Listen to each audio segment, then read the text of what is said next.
The email hit my inbox at 3:47 on a Tuesday afternoon. Subject line: mandatory meeting, 4 p.m. conference room B.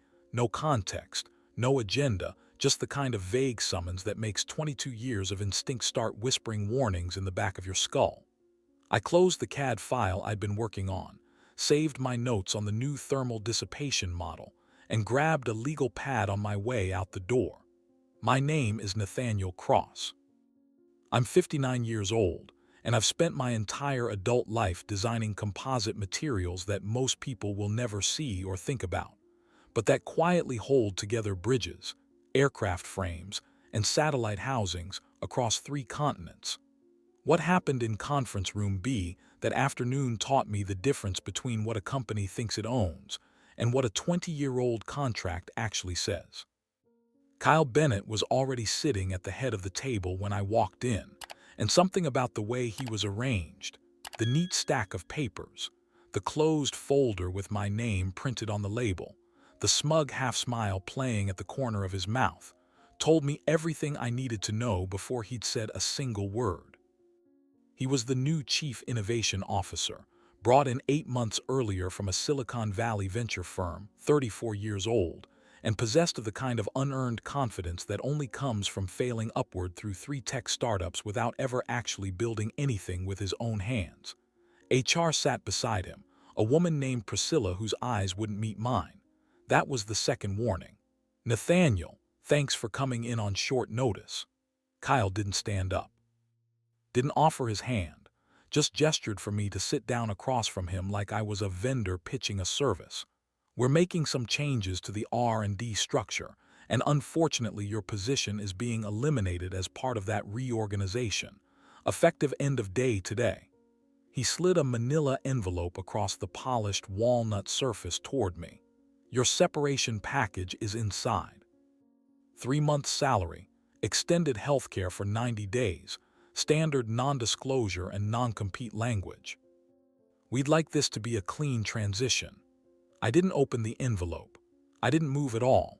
I just watched him, waiting for the other shoe to drop, because in 22 years of watching men like Kyle Bennett operate, I'd learned that when they lead with a smile, they always finish with a knife. He kept talking, filling the silence with the practiced cadence of someone who'd rehearsed this speech in front of a bathroom mirror.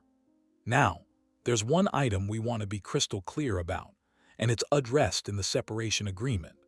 The lattice reinforcement patent number 8,247,916, along with all the follow-on filings you've contributed to over the years, those remain company property. Your work product, developed on company time using company resources, belongs to the company. That's standard employment law, and it's spelled out in the intellectual property assignment you signed when you were hired."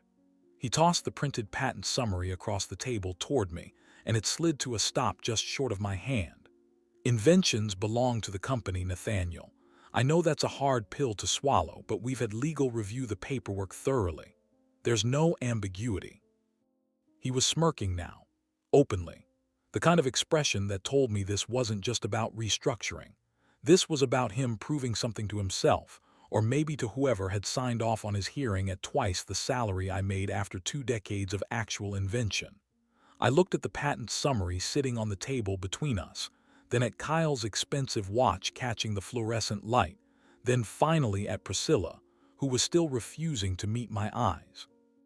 Somewhere in the back of my mind, a page number surfaced from a document I hadn't looked at in 19 years. Page 9. I folded the separation notice in half without reading it. I slid the envelope back across the table toward him, untouched, unsigned. I stood up. I walked out of Conference Room B without saying a single word, and Kyle Bennett, sitting there with his manicured smirk and his crisp folder and his brand new title, had no idea that he had just handed me every card in the deck. Before I tell you what happened in the days and weeks that followed, you need to understand who I am and how I ended up sitting across from a man like Kyle Bennett with the fate of a $400 million deal quietly resting in my back pocket.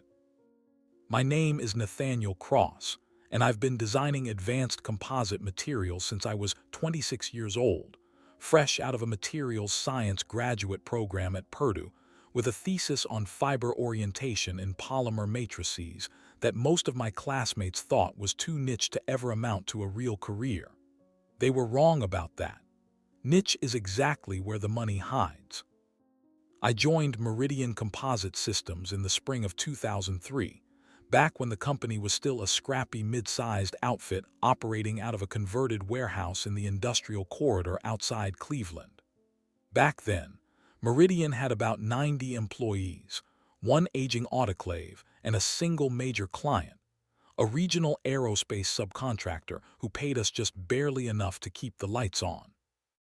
The founder, a man named Harlan Whitfield, was a former Air Force engineer who understood that composite technology was going to reshape entire industries, but he didn't have the technical chops to lead the R&D himself.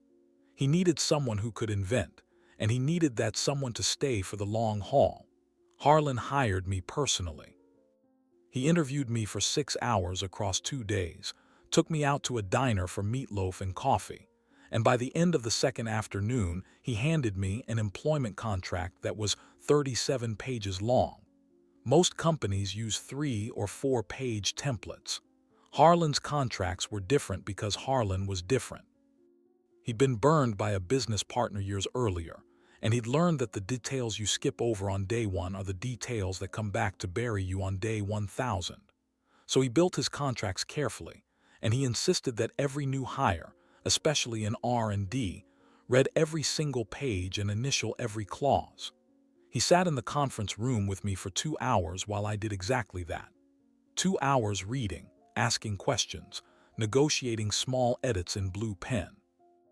On page 9, he pointed to a paragraph with his thick, calloused finger and said, "This one right here, son. This one matters. If you ever get pushed out of this company involuntarily without cause, your assignments come back to you. Every patent, every filing, every trade secret you contributed to. Company gets a license to keep using what you built, but that license terminates the day your badge does. You understand what I'm telling you?" I understood. Or at least I thought I did, in the abstract way that a 26-year-old understands anything about the distant future. I initialed the paragraph, we shook hands, and I went to work. Over the next 19 years, I filed 41 patents under Meridian's name, 7 of which became foundational to the entire lattice reinforcement product line that eventually generated somewhere north of 60% of the company's annual revenue. I trained 3 generations of junior engineers. I flew to Germany, Japan, and South Korea for client audits. I turned down 2 headhunter offers from larger competitors because Harlan had been good to me, and I don't walk away from good people. Harlan retired in 2019, sold his majority stake to a private equity group out of Boston who promised to preserve the culture and invest in the workforce. They did neither. Within 18 months, 3 of the 4 original executives were pushed out. The culture Harlan had built over 3 decades was replaced by quarterly earnings targets and consultant-driven reorganizations, and men like Kyle Bennett started appearing in the org chart, hired for their vocabulary rather than their competence. They didn't know about Harlan's contracts. They didn't know about page 9, and they never bothered to ask. I drove home from the office that Tuesday afternoon with the folded separation, notice sitting on the passenger seat, and a strange, quiet clarity settling over me like snow. I wasn't angry, not yet. Anger comes later, after the shock wears off and the mind starts cataloging every small humiliation that led up to the big one. What I felt in that moment was something more like recognition, the sensation you get when a story you've been reading suddenly clicks into a shape you'd been half expecting all along. Kyle Bennett had made his move. Now it was my turn. I live in a modest ranch house about 20 minutes west of the Meridian facility, on a wooded lot my late wife Evelyn and I bought together back in 2007 when the boys were still small. Evelyn passed 4 years ago, cancer, and the house has felt too large ever since, but I've stayed because the workshop out back holds 3 decades of tools and half-finished projects, and because leaving would feel like closing a door I'm not ready to close. When I pulled into the driveway, I sat in the truck for a full 10 minutes before I went inside. Not thinking, exactly. Just letting the reality settle into its proper shape. 22 years of work, and the exit had taken 7 minutes and 38 seconds. I know because I checked the timestamp on the security footage later. Inside the house, I made a pot of coffee, sat down at the kitchen table, and opened the fireproof safe I keep in the hall closet. The safe held the important papers of a life, birth certificates, the deed to the house, Evelyn's will, and at the very bottom, wrapped in a plastic sleeve to keep it from yellowing, my original 2003 employment contract with Meridian Composite Systems.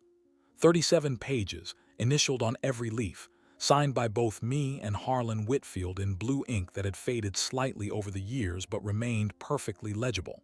I turned to page 9. The paragraph was still there, of course. Contracts don't rewrite themselves. But reading it again after 19 years, with the fresh memory of Kyle's smirk still burning behind my eyes, the language took on a weight it hadn't carried when I was 26.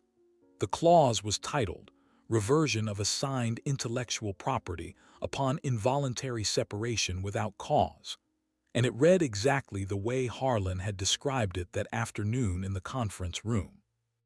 Any patents, filings, trade secrets, or protectable innovations that I had contributed to during my employment would revert to me personally in the event of an involuntary termination not predicated on documented misconduct.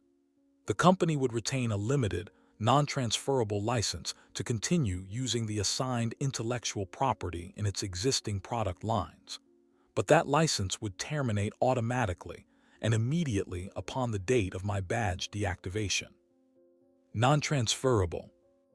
That was the word Kyle Bennett had not yet learned to fear. I read the paragraph 3 times slowly, then I read the 2 paragraphs on either side of it to make sure I understood the surrounding context. Then I got up, walked to my study, and pulled down a banker's box from the top shelf of the closet. Inside the box were 19 years of quarterly patent filings, engineering notebooks, and inventor declarations, every single one of which listed me as the primary or sole inventor. 41 patents, 7 of them foundational to the lattice reinforcement product line, the technology that a private equity firm in Boston had been quietly shopping to potential acquirers for the past 14 months. I knew about the acquisition because Rachel in accounts payable had let it slip at the summer barbecue in July, back when she still thought of me as an ally. A German industrial conglomerate. $400 million, give or take, contingent on due diligence. Contingent, in other words, on Meridian being able to demonstrate clean, uncontested ownership of the patents that made the deal worth writing. I made another cup of coffee. Then I picked up my phone and started making calls. The first call I made was to a woman named Margaret Ashford, an intellectual property attorney based out of Columbus who I'd worked with once before, back in 2014, when a competitor had tried to challenge one of my earlier filings. Margaret was in her early 60s, a former patent examiner turned litigator, and she had the kind of reputation that made opposing counsel cancel meetings and reschedule for dates that never came. She wasn't cheap, but I'd been saving deliberately for a long time, and I'd learned from watching Harlan that the wrong lawyer costs you everything, while the right lawyer costs you a fraction of what she saves you. I called her direct line at 5:47 that Tuesday evening and left a message describing the situation in careful, unemotional detail. She called me back at 6:14, and by 6:22 she was asking me to email her a scanned copy of the contract. I fed page 9 into my scanner, along with pages 8 and 10 for context, and I sent them along with a brief cover note. Then I sat in my study and waited. Margaret is not a woman who wastes words, and when she called back 40 minutes later, her tone was different than it had been on the initial call. Focused, slightly amused, the way a professional gets when they've just been handed an unexpectedly elegant weapon. "Nathaniel," she said, "I want you to understand something before we go any further. This clause is not standard. This clause is not close to standard. Whoever drafted this contract for your former employer in 2003 was either very cautious or very clever, and the language they used is essentially bulletproof. Reversion clauses are rare enough on their own. Reversion clauses that terminate the residual license upon badge deactivation are almost unheard of. Do you understand what I'm telling you? I told her I did, but I asked her to say it out loud anyway. Sometimes hearing something spoken by another person makes it real in a way that reading it privately does not. You own the pats, Nathaniel. As of the moment your badge was deactivated this afternoon, you own the underlying intellectual property outright, and your former employer is currently operating in violation of your rights every single time they manufacture, sell, or ship a product incorporating that technology. Every unit, every invoice, every purchase order. It's all infringement. And if what you're telling me about the pending acquisition is accurate, then the buyer is about to conduct due diligence on a company that cannot legally deliver the assets it's promising to sell. I asked her what my options were. She laughed quietly, without any real humor in it. Your options are essentially unlimited. You can license the patents back to your former employer at whatever rate the market will bear, which given the acquisition timeline is going to be an extraordinarily favorable rate for you. You can decline to license them, in which case the company's product line becomes legally unmanufacturable and the acquisition collapses immediately. You can license them to a competitor. You can sit on them and wait to see what develops. You can, in theory, sue for past infringement, though we'll want to think carefully about that particular avenue given the practical realities. What you should not do, under any circumstances, is contact your former employer directly. Not by phone, not by email, not by text message. From this moment forward, all communication with Meridian Composite Systems goes through me. Am I clear on that point? She was very clear. I told her so, and I told her that I wanted to retain her formally, effective immediately. She quoted me her rate, which was substantial but well within what I'd budgeted. I authorized her to file a formal notice of intellectual property reversion with the United States Patent and Trademark Office the following morning, and to send a certified letter to Meridian's general counsel by the end of the week. Then I hung up the phone, and I finally allowed myself to smile. The next 3 days were the quietest I'd experienced in 22 years. No morning commute, no status meetings, no urgent emails from junior engineers who needed a signature on a purchase requisition. I woke up at my usual time, made coffee, walked the property, and worked in the shop out back on a rocking chair I'd been building for my older son's first child, due in November. Every so often I'd catch myself reaching for a phone that wasn't ringing, or thinking about a problem I no longer had to solve. It felt strange, and then it felt good, and then it felt strange again in a different way, the way a limb feels when the cast finally comes off after months of protection. Margaret filed the reversion notice with the USPTO on Wednesday morning at 9:04 a.m. She confirmed by email that the certified letter to Meridian's general counsel had been dispatched via courier for delivery no later than Thursday afternoon. She also, at my request, sent a courtesy copy to the board of directors at the private equity firm in Boston, addressed to their managing partner personally. That last touch was hers, not mine. When I'd asked her whether it was necessary, she told me that in her experience, the most effective way to accelerate a productive conversation was to make sure the people writing the checks found out at the same time as the people who had made the mistake. I deferred to her judgment. It turned out to be excellent judgment. The certified letter arrived at Meridian's corporate offices at 2:17 on Thursday afternoon. I know this because Margaret received an automated delivery confirmation and forwarded it to me. What happened inside the building over the next 4 hours, I would only learn later, in fragments, from people who had been there, and who eventually reached out to me either out of loyalty or out of curiosity, or out of the particular pleasure human beings take in witnessing a slow-motion catastrophe from a safe distance. The letter was opened first by an assistant in the general counsel's office, a young woman named Beatrice who had been with the company for less than a year. She read the first paragraph, read it again, and then walked the letter directly into the office of the general counsel himself, a man named Douglas Marsh who had been hired about 6 months before Kyle Bennett as part of the private equity firm's initial wave of executive replacements. Douglas read the letter twice, closed his office door, and spent the next 37 minutes on the phone with outside counsel in Chicago. When that call ended, he walked down the hall to Kyle Bennett's office without knocking and closed the door behind him. I would give a great deal to have been a fly on the wall for that conversation. From what I later pieced together, it began with Douglas asking Kyle to produce the original signed employment contract for Nathaniel Cross, dated April 2003. Kyle told Douglas that HR had the file, and Douglas told Kyle that HR did not, in fact, have the file because he had already checked.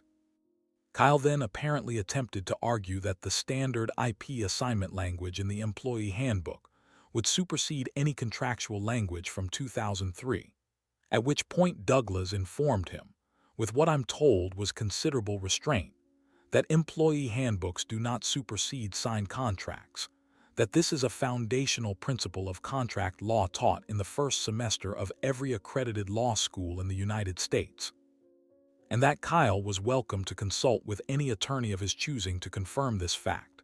Then Douglas placed a phone call to the CEO. Then the CEO placed a phone call to the private equity firm in Boston. By 6:45 p.m. on Thursday evening, an emergency board meeting had been scheduled for the following morning, and Kyle Bennett had been quietly instructed to keep his phone on and to expect further communication. The weekend was going to be interesting. Friday morning, I was in the shop applying the second coat of tung oil to the rocking chair when my phone buzzed on the workbench. Margaret's name on the screen. I wiped my hands on a rag and stepped outside to take the call, standing in the gravel driveway with the late morning sun coming through the maple leaves overhead. "They've responded," she said, "as expected. Their outside counsel called me at 9 this morning, and I let him talk for about 11 minutes before I said anything substantive. Nathaniel, I want to walk you through what he offered, because you're going to need to think carefully before we respond, and I don't want you making any decisions before you've had time to consider all the angles." I told her to go ahead. She laid it out in her methodical way, the way a surgeon describes a procedure before the anesthesia takes effect. Meridian's opening position, communicated through outside counsel, was that they wished to negotiate a retroactive license agreement covering all past use of the reverted patents, plus a going-forward license that would extend through the acquisition and beyond. They were prepared to offer a lump sum payment of $2 million for the past infringement, plus an ongoing royalty rate of 3% of gross revenues on all products incorporating the patented technology. They wanted an answer by Monday morning. Margaret paused after she delivered the offer, letting me digest it. Then she said, "That's their opening bid. It is not their final bid. It's not even close to their final bid. I want you to understand something about the negotiating position they're actually in, because I don't think Kyle Bennett or anyone else at that company has fully processed it yet. The acquisition is scheduled to close in approximately 41 days. The buyer, this German conglomerate, has already conducted preliminary due diligence and is now conducting final due diligence, which will include an IP audit. When that audit hits the reverted patents, and it will hit the reverted patents because it's the first thing any competent IP auditor will check, the deal freezes. Not collapses necessarily, but freezes. And every day the deal is frozen is a day the buyer is looking for reasons to renegotiate the purchase price downward or to walk away entirely. I asked her what she recommended. "I recommend we make them wait," she said. "Not forever, not even long, but long enough that the pressure builds on their side rather than ours. I want to send a response Monday afternoon that acknowledges receipt of their proposal, indicates that we are conducting our own valuation analysis, and requests a follow-up conversation the following Friday. That buys us a full week of silence during which their acquisition timeline continues to tick, and during which the German buyer's due diligence team is going to start asking increasingly pointed questions about why the intellectual property schedule keeps getting delayed." By the time we sit down to negotiate in earnest, their opening position of $2 million is going to look, to them, like the amateur mistake that it currently is. I asked her what she thought the real number was. She was quiet for a moment, and I could hear her flipping through papers on the other end of the line. Then she said, "For the past infringement alone, based on the revenue figures you provided and standard reasonable royalty calculations, I would estimate a range of $12 to $18 million. For the going forward license, structured as either a royalty stream or a lump sum buyout, the range gets substantially larger because the buyer is going to insist on a clean, permanent transfer of rights as a condition of closing. My rough estimate, and it is rough, is that the total value of your position, if properly negotiated, is somewhere between $40 and $60 million, possibly higher, depending on how badly the buyer wants the deal to close on time." I sat down on the workshop step. The maple leaves kept moving in the sun overhead. I did not sleep well that Friday night. Not because I was worried exactly, but because the human mind does not easily accept large numbers when those numbers apply to itself. $40 to $60 million is an abstraction when you read it in a newspaper about somebody else's lawsuit. It becomes something else entirely when your attorney says it into your ear on a Friday afternoon while you're standing in your own driveway. I spent most of the weekend walking the property, working in the shop, and thinking about Evelyn.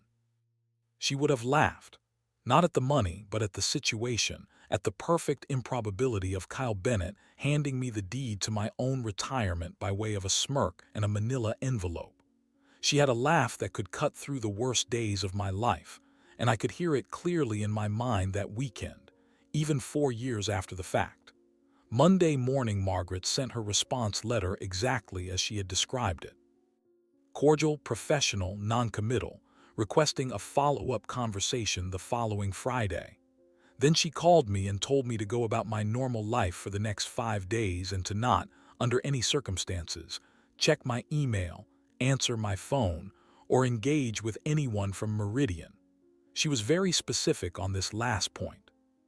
She said that Kyle Bennett, or someone acting on his behalf, was going to attempt to reach me directly at some point during the week, and that my job was to be entirely, completely unreachable. She was right, of course. Tuesday afternoon, my phone rang with a number I didn't recognize. I let it go to voicemail.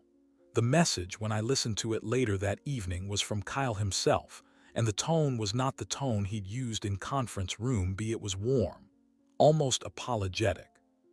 He said he'd been thinking about our last conversation, that he felt there had been some misunderstandings that he was eager to clarify, and that he'd appreciate a chance to sit down over coffee and discuss the situation person to person, without lawyers involved. I saved the voicemail. I did not return the call.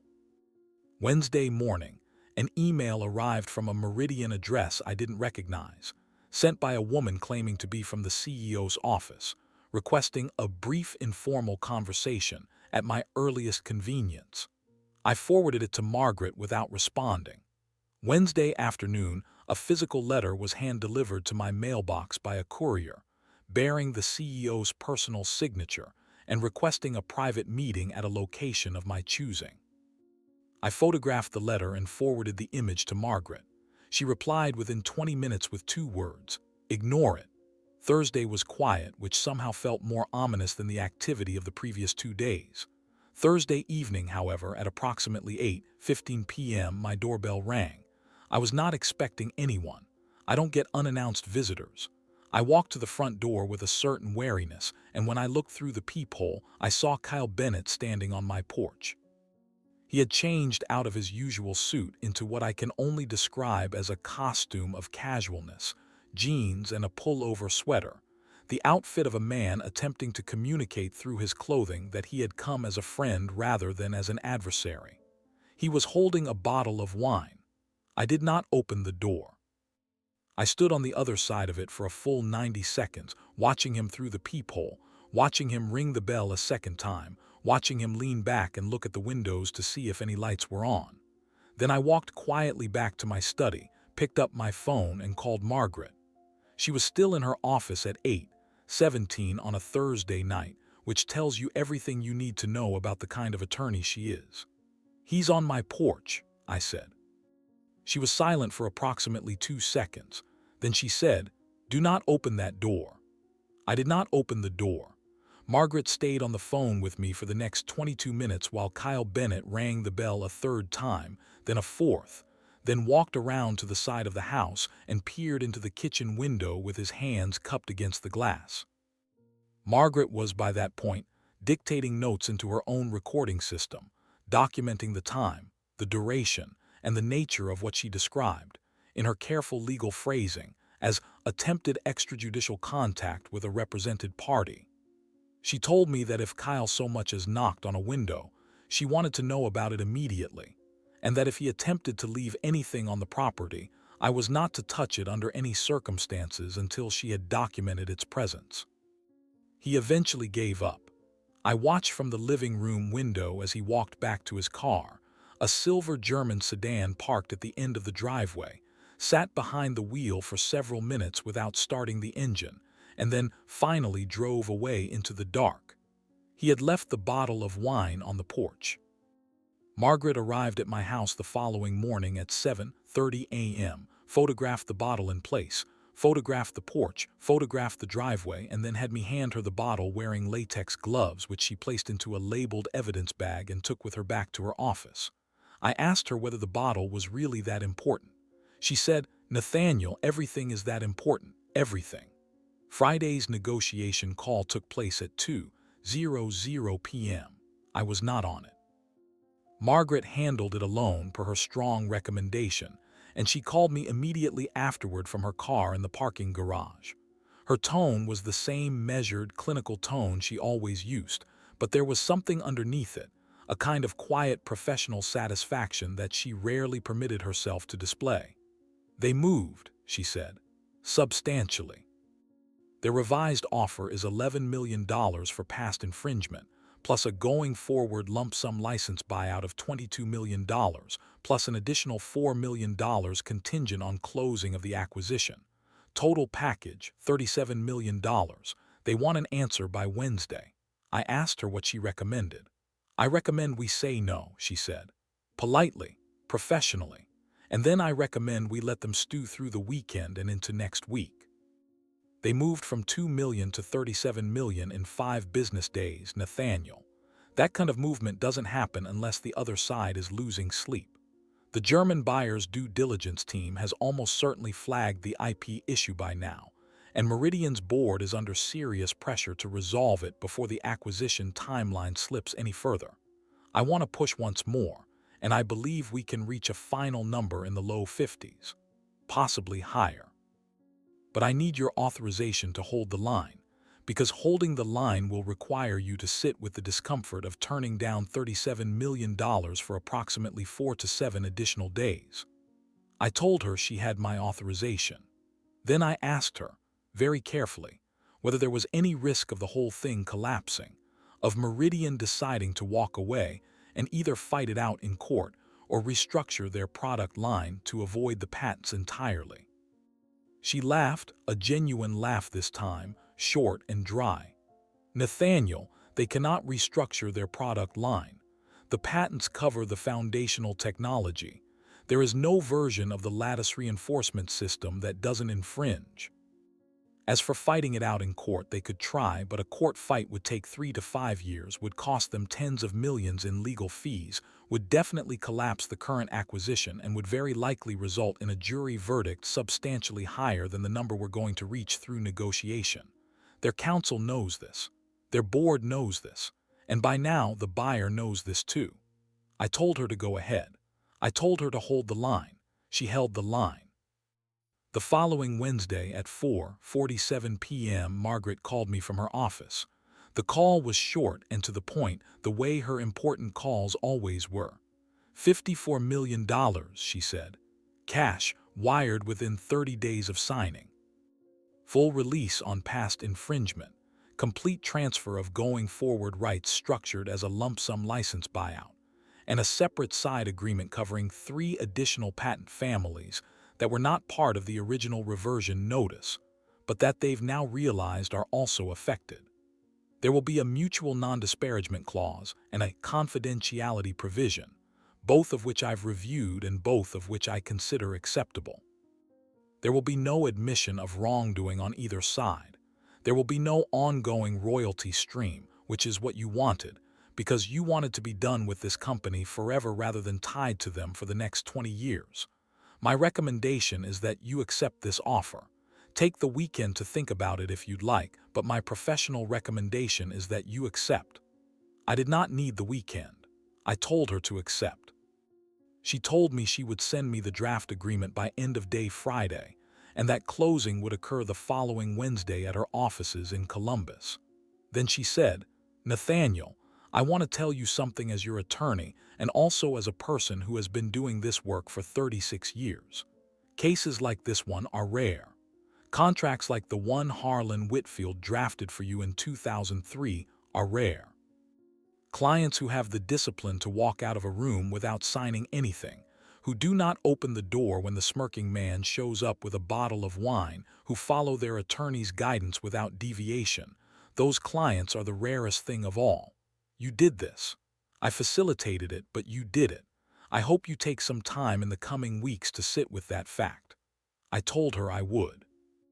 Then I hung up the phone and I walked out into the backyard, and I stood in the late afternoon light, and I thought about Harlan Whitfield, dead now for almost 2 years, buried in a cemetery outside Cleveland next to his wife of 49 years.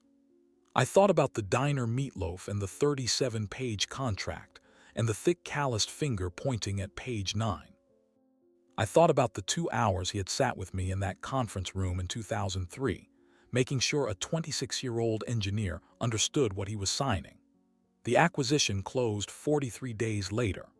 The German conglomerate paid Meridian Composite Systems slightly less than the originally negotiated $400 million, apparently having used the intellectual property complications as leverage to negotiate a modest reduction in the purchase price. I never learned the exact figure. It didn't concern me. What concerned me was that the deal closed at all, because a closed deal meant Meridian was somebody else's problem now, and because a closed deal meant that Kyle Bennett's fate was no longer in the hands of the executives who had hired him, but in the hands of new owners conducting their own performance reviews. Kyle Bennett was terminated approximately 6 weeks after the acquisition closed. I learned this from Rachel in accounts payable, who had reached back out to me shortly after word of the settlement began circulating through the industry rumor mill. She told me the new German ownership had been unimpressed with the state of the intellectual property portfolio and had asked pointed questions about who had authorized the reorganization that led to my departure. Kyle, apparently, had not survived those questions. She did not know where he had gone next. I did not ask. I deposited the wire transfer, met with a financial planner, and set up trusts for my 2 sons and my future grandchildren. Then I did something I had been thinking about for a long time. I bought back the old warehouse on the industrial corridor outside Cleveland, the same warehouse where Harlan Whitfield had started Meridian Composite Systems in the summer of 1997. The private equity firm had sold the property years earlier as part of a real estate consolidation, and it had passed through 2 subsequent owners before landing with a commercial developer who had been planning to convert it into self-storage units. I paid him more than the property was worth, closed the deal in cash, and spent the following 3 months restoring the building to something close to what it had looked like when Harlan first walked through the door with a lease agreement and a dream that most people thought was foolish. I did not restart Meridian. That would have been petty, and it would have violated the non-disparagement clause in ways that Margaret would have found deeply unamusing. What I did instead was open a small training and mentorship facility for young engineers entering the composite materials industry. I called it the Whitfield Institute for Applied Composites, and I funded it with a portion of the settlement money structured as a permanent endowment. The institute takes 12 apprentices per year, drawn from community colleges and vocational programs across the Midwest, and it pays them a living wage while they learn the trade from working engineers who have been in the field for 20, 30, 40 years. It is not a large operation. It is not meant to be. It is meant to be a place where knowledge gets passed down the way knowledge is supposed to be passed down, one careful conversation at a time, over meatloaf and coffee, with a thick finger pointing at the paragraphs that matter. I still work in the shop out back at my house. I finished the rocking chair for my granddaughter, whose name is Evelyn Rose, born the second week of November, healthy and loud and entirely uninterested in her grandfather's affairs. I built a second rocking chair the following spring for my younger son's daughter, born 11 months after her cousin. There will be more chairs, I expect. There is time now. Every so often, someone from the industry reaches out to ask me about the case. Junior engineers who have heard the story secondhand, wanting to know whether it's really true, wanting to know what they should be looking for in their own employment contracts. I tell them the same thing every time. I tell them that most contracts are written by the company for the company, but that occasionally, once in a generation, you will encounter a person like Harlan Whitfield, who understands that a good contract protects both parties, and that when you meet that person, you should read every single page of what he hands you, and you should ask questions until you understand every clause, and you should keep the original document somewhere safe for the rest of your working life. I tell them that specialized knowledge is not overhead. I tell them that the smirk of a man who thinks he owns you is often the exact moment you discover that he does not. The most dangerous thing about a man like Kyle Bennett is not his cruelty, which is ordinary, or his greed, which is universal. It is his certainty. He was so certain that a piece of paper signed 19 years earlier could not possibly matter, so certain that a middle-aged engineer with grease under his fingernails could not possibly outmaneuver him, that he never bothered to read page 9. He never bothered to ask what he did not know. And in the end, what he did not know cost him his position, cost his employers $30 million beyond what a moment of curiosity would have saved them, and taught me a lesson I have tried to pass along ever since. Read page 9. Whatever your page 9 is, wherever it lives, whatever it says, read it. Then read it again. The rest takes care of itself.